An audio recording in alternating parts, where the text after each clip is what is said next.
A ritual of connection is something that you make reliable by prioritizing it. Rituals of connection can be meeting and parting rituals. You meet after a day of work. How do you meet each other?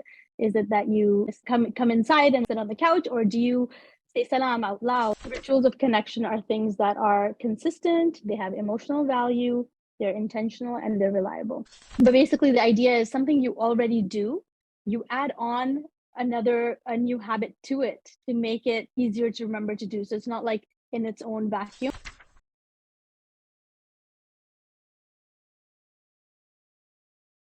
Bismillah. Assalamu alaikum once more. My name is Humaira. I'm one of the co-founders and content team lead at Ruh. I'm also a practicing psychologist in Turkey. To tell you a bit about Ruh App, you might be familiar, but Ruh App is an Islamic mindfulness app. We develop different content that would help with your mental and spiritual well-being. For example, Nurturing Meaningful Relationships is one of our series on the app that was written by our speaker today.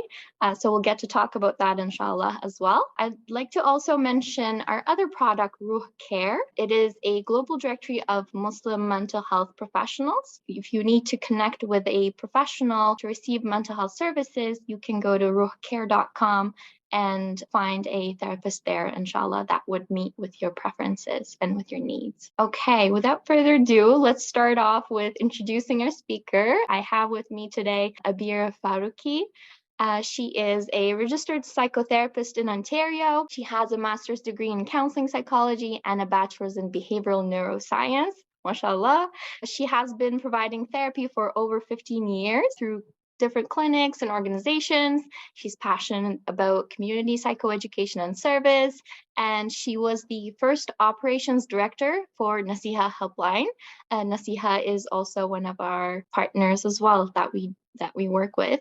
She has also served on the board of the Islamic Social Services Association and on the editorial board of the Ontario Association of Mental Health Professionals. Currently, she provides individual and couples therapy through her private practice, Connectful Psychotherapy. She specializes in marriage therapy for Muslims, mashallah. So you can send your questions her way, mashallah. She lives in Mississauga with her husband and 2 children, mashallah, beautiful. Okay, so I'll obviously let her talk, inshallah. But so what is today about? It's actually a launch event, but we wanted it to be more like a workshop. So perhaps it's the time to also mention the series if you haven't had a chance to look at it. It's live on the app. It's also called Nurturing Meaningful Relationship. It touches on the key ingredients that would be required to nurture meaningful relationships. And for example, some of my favorite ones are gentleness and peace. You'll know what I mean when you go check it out, inshallah, but it's one of my favorites, mashallah, beautifully written. Okay, so before we get started with the activity, actually, since we have the intro video of the series by Sister Abeer, so we'll watch that right now. Assalamu alaikum. We all want amazing relationships, but they can sometimes feel hard to achieve. There's so many challenges that can come in the way of us building those deep, fulfilling connections with our spouse or children, with our parents or siblings, our friends, our in-laws. When we do have meaningful relationships in our lives, it's really important towards our mental well-being. As Muslims, we know that the effort we put into our relationships is spiritually rewarded too, especially when it comes to family ties. In my new contemplation series on the Ruh app, I guide you through 7 essential ingredients that we need to build and nurture meaningful relationships. This content is guided by my work with therapy clients for more than a decade. For each ingredient, we look at psychological research and tools, and we look at Islamic guidance and inspiration as well. And then we do practical examples. They're interactive, and they can be personalized to examples from your own life so that you can practice each of these ingredients. I'm really excited for you to try it. My name is Abeer Faruqui. Let's contemplate together on the Ruh app.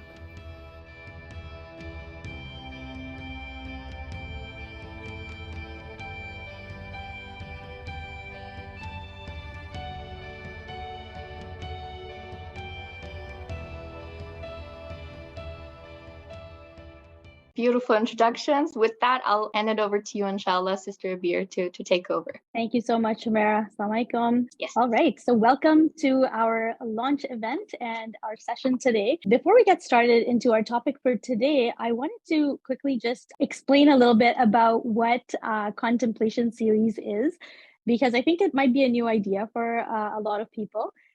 So it's not a lecture series. It's not, just information being given to you. MashaAllah, we have a lot of those available to us in many online and many different spaces. But this series is actually the idea behind it is to create some space in your mind and in your heart for a few moments of intentional reflection and contemplation about each of the topics. Okay, so I know that in the intro video, we talked a little bit about it, but I just wanted to mention it here as well. It's really special, this series to me, because, I spent a lot of time creating it very intentionally. And one of the things what I find is that it is very interactive and very involved. So it's not just kind of top-down lecture coming at you.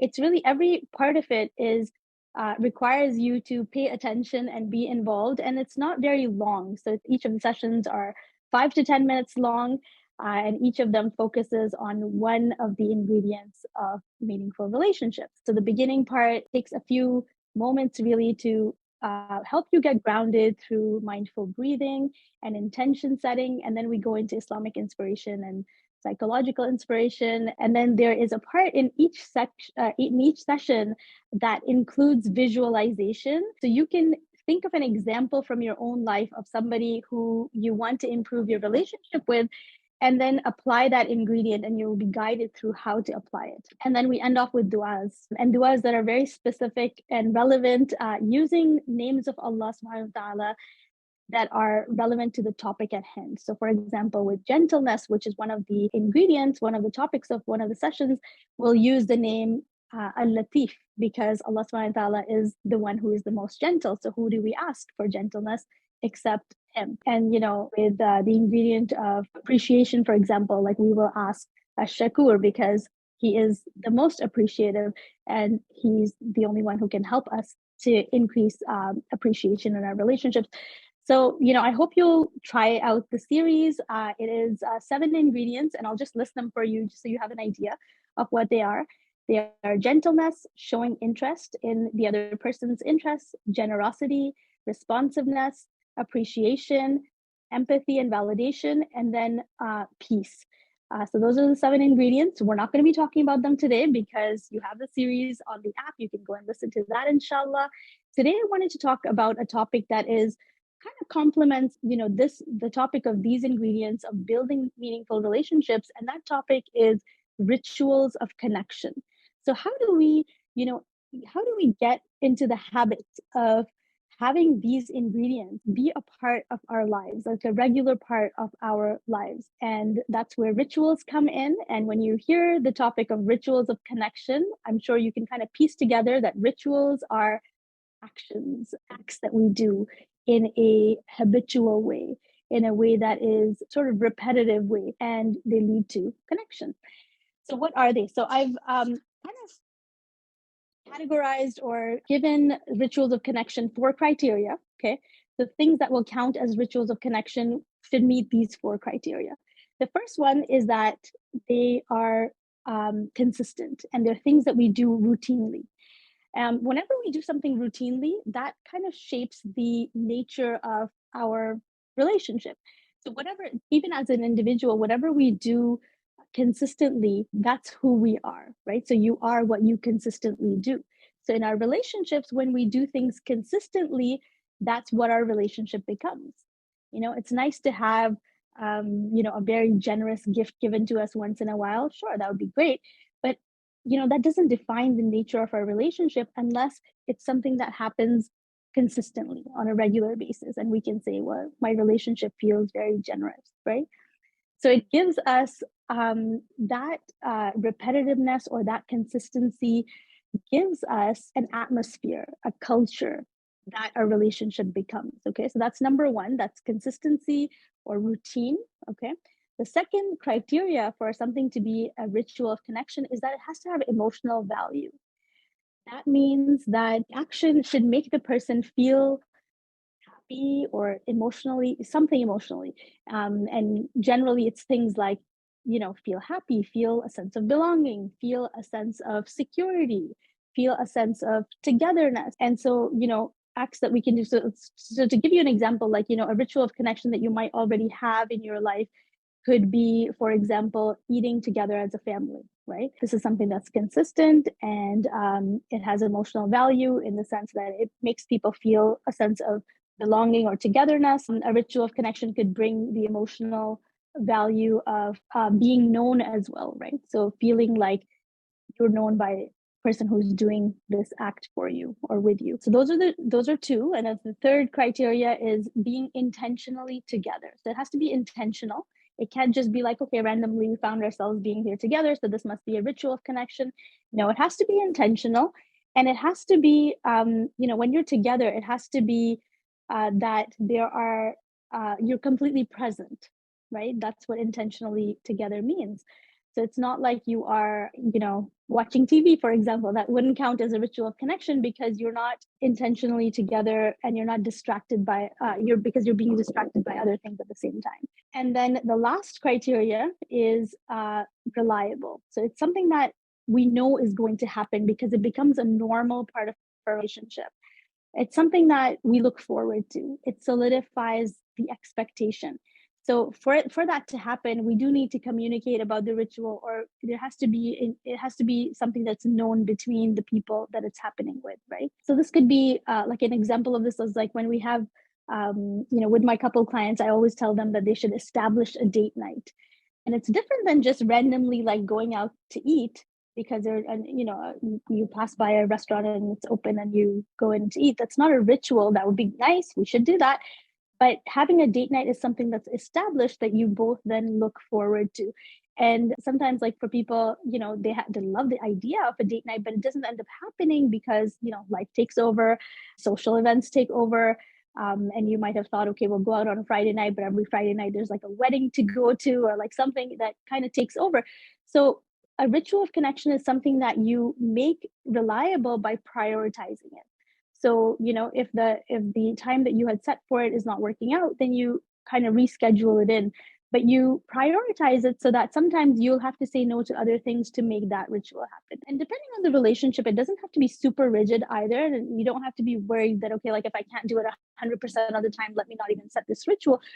Generally, the idea is that you want it to be something that's consistent over a period of time, and you know that it's not going to be met 100%, but a good amount of times, like 80% or 70%. And sometimes you won't be able to do it, but there's an understanding that we come back to this despite having breaks from a ritual. So that's pretty much what it is. That's the idea of today's session.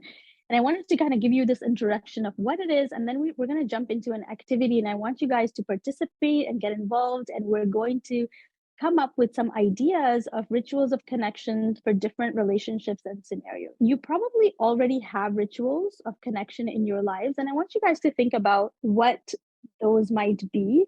So basically, we're going to do an activity where I'm going to kind of throw out a scenario, and I want you guys to just brainstorm with me some of your ideas, get creative, and they can be very specific ideas. And some of them, might apply to you, and some of them might not even be something that you personally can do, but it might help other people, right? And, you're welcome to take this list that we create together and use it in your lives and see which ones are relevant for you, okay? So to give you some ideas also of what types of rituals of connection we can think about, rituals of connection can be meeting and parting rituals. So like, when you meet after a day of work, how do you meet each other? Is it that you just come inside and like, sit on the couch, or do you say salam out loud, or do you go and find your family members and ask them how their day was, right? How do you meet each other? And how do you part from each other?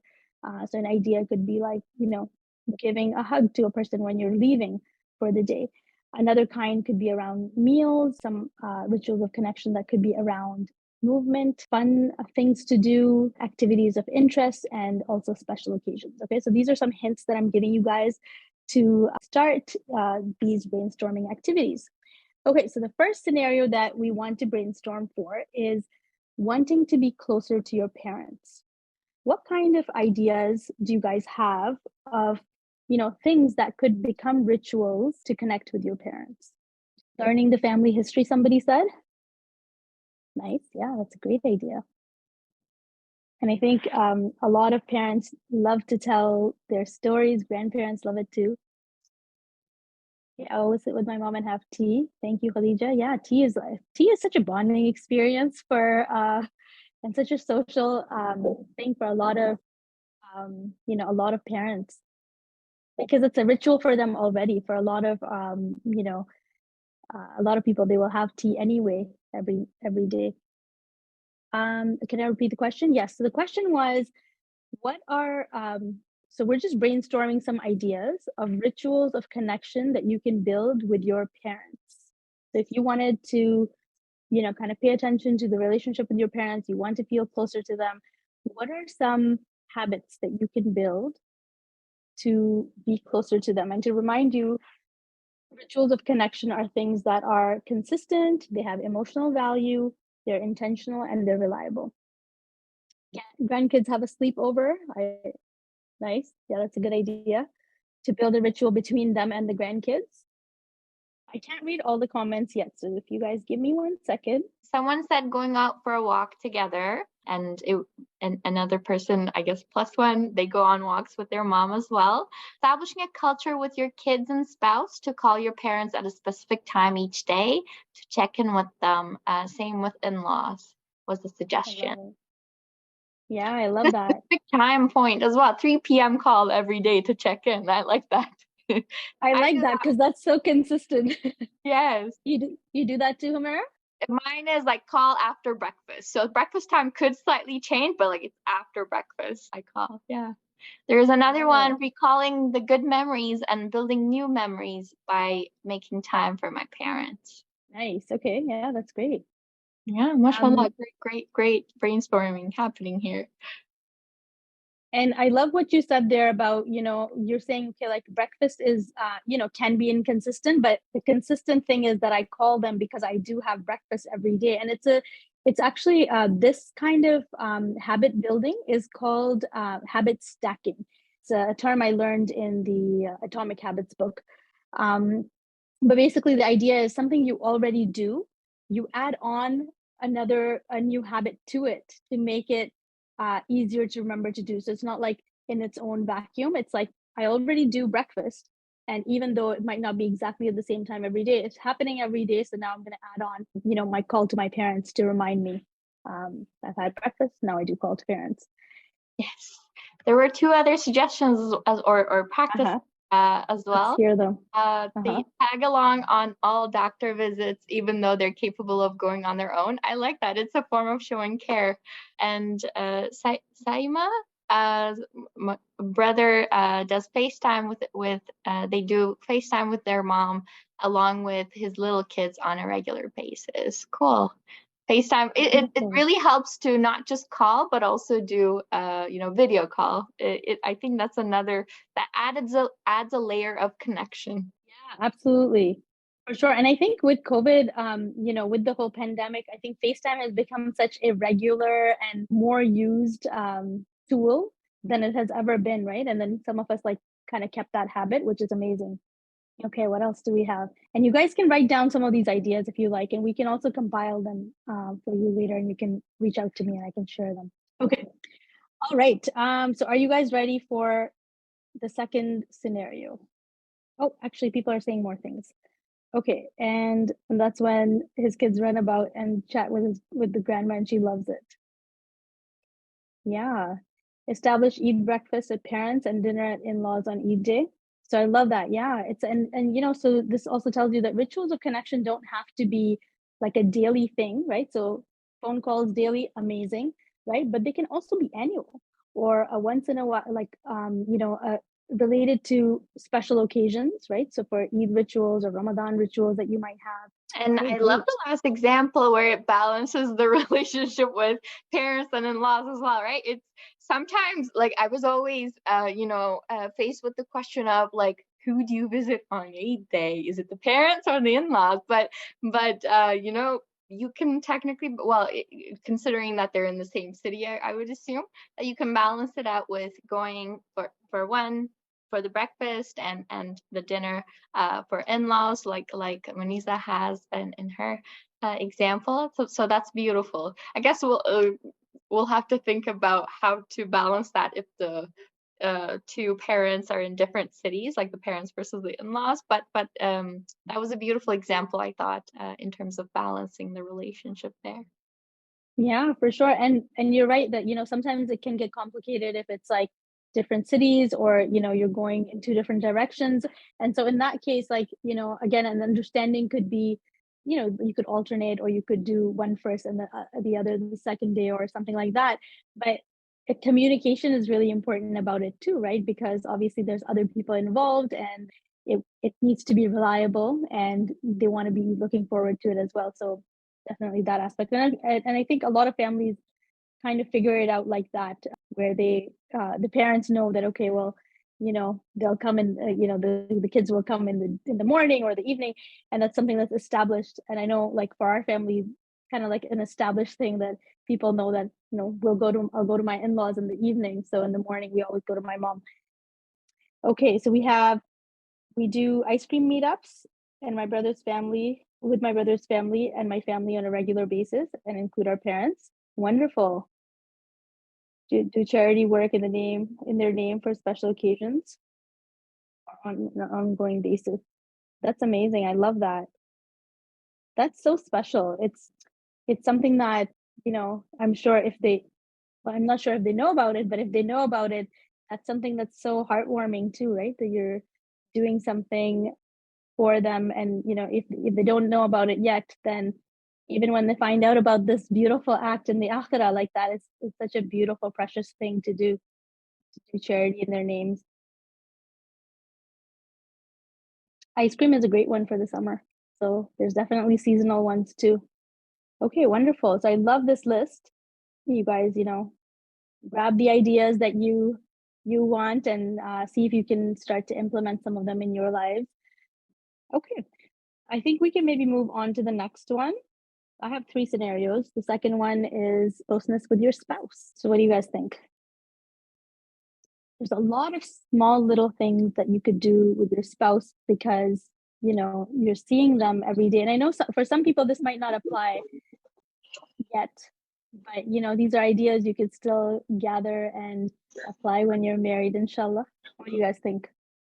So date night is one that I had mentioned. You can still comment, Rabia. Communication and feedback sessions. I love that. Yeah, for sure. So with communication, definitely it's an ongoing thing anyway, but I love the idea of feedback sessions as like a called out session, right? They can be check-ins. Yep, Raghav is saying morning and evening check-in, ask what's on your mind and heart. Love it. Yeah. And for Omar, the feedback sessions, any ideas of what kind of questions you might ask in those? I actually, yeah, if I can speak, I don't know if I was Yeah, supposed to advise that.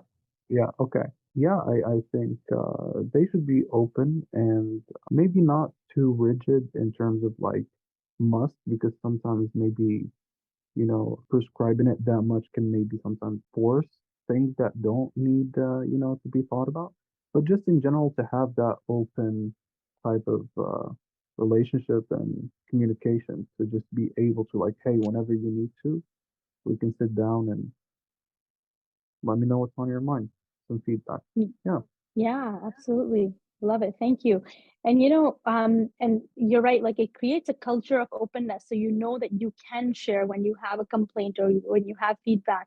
I love the idea of having sessions because and they don't have to be long. And I agree with you, Omar, that sometimes, if you're forcing people to like think about like what's wrong with this relationship, like, it can bring about things that are really not actual problems, or that weren't really bothering them too much. So you don't want to necessarily have to like force it either, but it could be a very small, short check-in, like even like a weekly 5 minutes, like, what do you need from me today, kind of thing. How can I help you better this week? How can I, so asking for sort of their positive need, and that can incorporate what it is that, they're they're needing, instead of making it a complaint session, right? So kind of that could be helpful as well. And also it can be something that they can look forward to, just like rituals are reliable, right? So they look forward to being able to share with you what it is that they need. Okay. And then we have one-on-one talk to keep things clear and talk through anything to avoid misunderstandings and silence that hurt the person. Yeah, for sure. And just to reiterate, like, you don't necessarily want to make that your whole relationship either. So that's great that you do want to have that space and that openness in your relationship. Keeping it short and learning how to communicate about complaints can be really helpful. So if you listen to the session on the Ruh app on gentleness, I actually give you guys a couple of techniques on how to communicate in a gentle way, even when you have complaints, not come across harsh, and then that can be a more productive sort of outlet to your frustrations about a relationship. Let's also talk about, okay, so we have some more here actually. Small acts of kindness to help with daily routine. It gets busy with kids and life. My husband leaves before me, so he puts on shoes, keys, purse, and set it up by the door, so I don't have to go around the house and grab the items. Wow, that's so helpful. I love it. And that's such a big act of service as well, right? So especially for somebody who appreciates acts of service, like if that's your love language, this would be amazing. Like to have it all thought out for you and sort of set up for you. That's amazing. I love it. Just the acts of kindness. Read a page of Quran together a week or a day or every other day and discuss. Amazing. Yeah. That helps you feel spiritually connected as well, right? Wonderful. And I actually think that, spiritual connection is actually a kind of love language as well, where I don't think it really fits in with the other regular 5 love languages. I feel like for a lot of people of faith, like they're looking for that spiritual connection with their spouse, and that's a big need for them. So that's amazing. Go for a walk after putting the kids to sleep. Yeah, it is more peaceful at nighttime when you don't have to think about 100 things. For sure, finding those special sort of times in your day that you can really pay attention to each other, right? So that was one of the criteria, to be intentionally together, to make it a ritual of connection. Wonderful. Keep going, guys. I'll give you some more prompts or ideas of the types that we had, right? So there was the meeting and parting rituals. Let's think about, how might you meet and part with your spouse?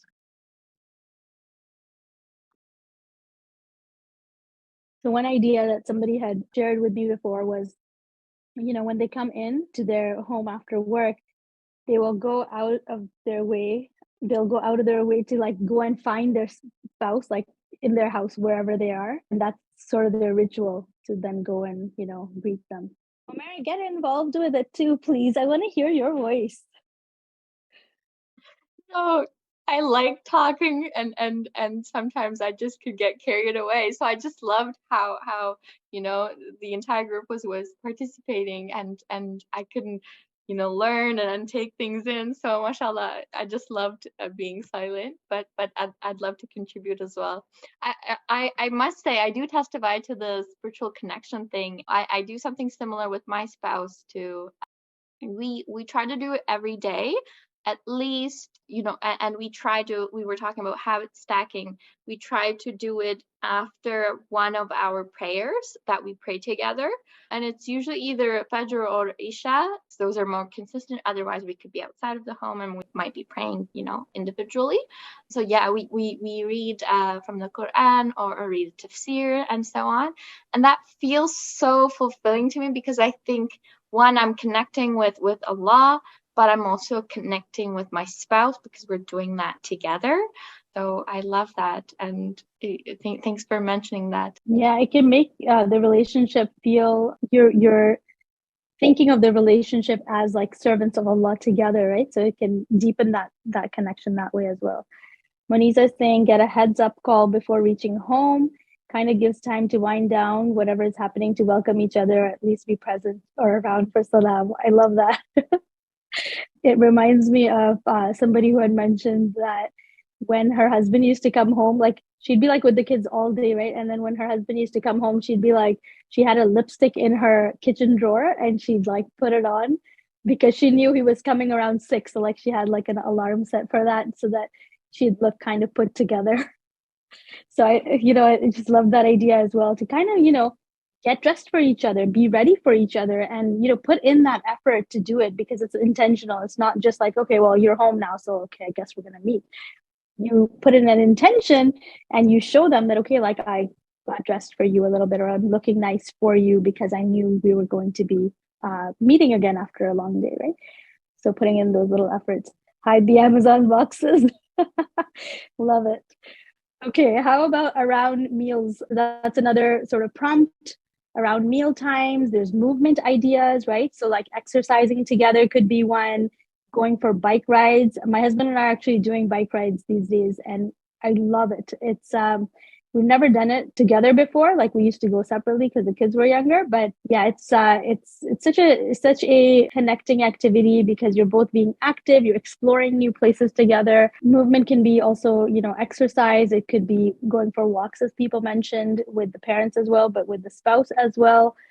Date nights, right? So date nights, I think, are essential because I think a lot of people lose out on scheduling fun into their lives, right? So initially, when you're newly married or at the beginning of a relationship, like it's easy to schedule fun in, or you don't even need to schedule it. Like you may have a lot of time to go out and do things that you guys enjoy together. But as life progresses, sometimes like after kids and all of that, like it can feel like there's a lot to do and there's always a to-do list, or there's you may be very active socially or that kind of thing.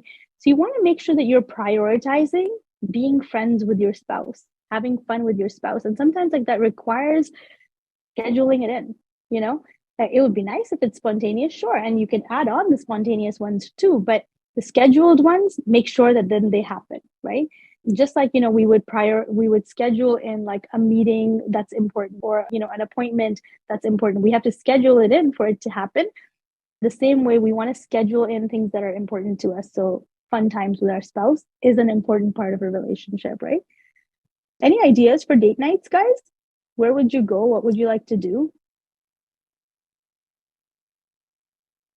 Okay.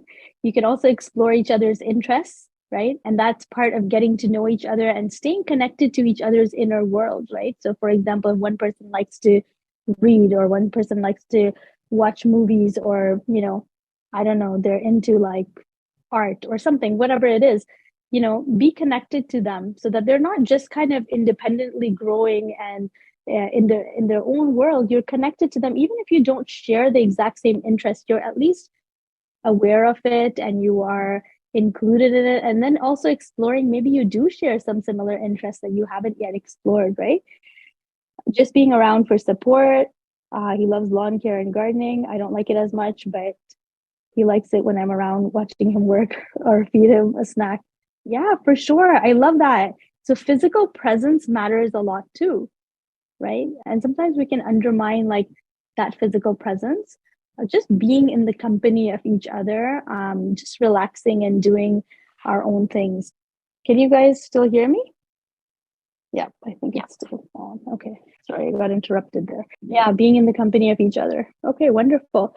And then if you guys, so I'm gonna like plug my page here because my entire Instagram page is actually about couples connecting with each other, and a lot of them are rituals that you could, just ideas for rituals of things that you could do. So it's the Instagram handle is connectful.marriage. You're welcome to follow it and look up some of the ideas that people have shared, and they're just a collection of ideas that people have shared. Oh, thank you, Oma, for sharing that. All right. I'm glad you enjoyed the session, Maniza. All right. So I'm just looking at the time. We have about 14 minutes. Do we have time for one more scenario, or should we go to questions, Homera? Maybe we can keep this one quick, but I think it'd be helpful to have a scenario. I know there were some questions about how to connect with your children.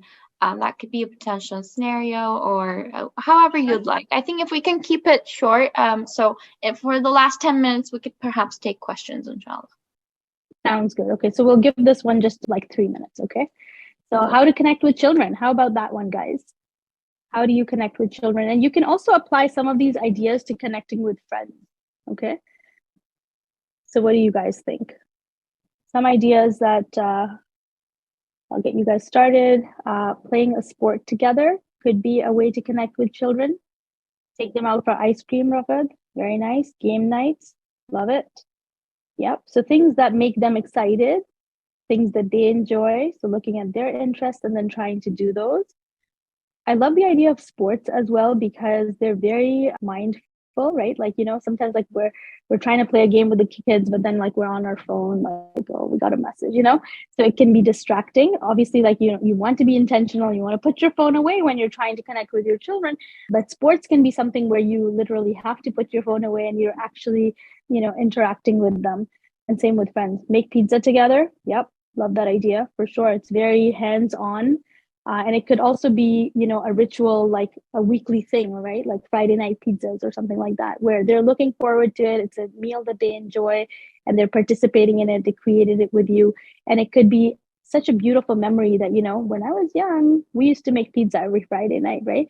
And they can only say that if that was a ritual that you have something that's established that they look forward to, right? I mean, they could say that we made pizza once in a while, but it's nice to be able to have that, consistency and security of like, this is our thing, right? As a family. Okay, what else, guys? Saima is saying Sorry, I was going to say I need tips in connecting with friends. With friends too? Okay, so we can merge into that as well. So Saima is saying one-on-one dates with kids, with each kid separately. I absolutely love that idea. And I think it is so, so effective when you give kids undivided attention without their siblings. And, this could be something that's like weekly for you, or it could even be like a daily thing if you're a parent where not a long time. You don't have to spend a huge amount of time. It could be like 10 minutes a day with each kid, right? Because it helps them to know that they have your undivided attention and you have that spot with them. And it could be like a different time with each kid as well. Like, if you, for example, pick up one kid from school first and then you pick up the second one, that time in the middle of those two, you can call it out as, mine and your time, right? And so they know. And it's nice to call it out because kids really look forward to it when you call it out. And they know that it's special and it's protected and, it's something that they really, like it's open for them to communicate with you. I do that with my friends too. I do Panera Bread dates and various friends once a month with one friend. Love it. Okay, so we'll go into friends as well, as Humera is saying, and some of these ideas you can apply to friends as well, right? Like, so for example, dates with kids, dates with friends, going out for ice cream with kids, ice cream with friends. And of course, with kids, you can also do, because they're like in your presence so often, there can be things that are much more frequent in rituals, right? Like daily check-in time or cuddles at bedtime or reading them a story or making pizza weekly together. And with friends, depending on the phase of life you're in, it will vary, right? So maybe if you live on campus, for example, like, your friends are your family for that time. Like maybe you see them every day. Maybe you do have like a daily meal with them, that kind of thing. So what else can you do with friends? Sports can be done with friends as well. Games and practices, are a time where you kind of set out. It's like a scheduled time where you have to meet because now you are part of a team, for example, right? So when I was in university, we used to have a group of friends just kind of calling each other to wake each other up for Fajr. And it was just like a nice way to connect. And it's not, again, like not something that takes hours and hours. It's literally a 2-second call. And we had like a chain, like, one person would call the other and then they would call the other. And so it's just like a nice way to connect. And those friends, like we still have those really cherished memories of like, those days of doing that ritual. Any other ideas, guys, with friends?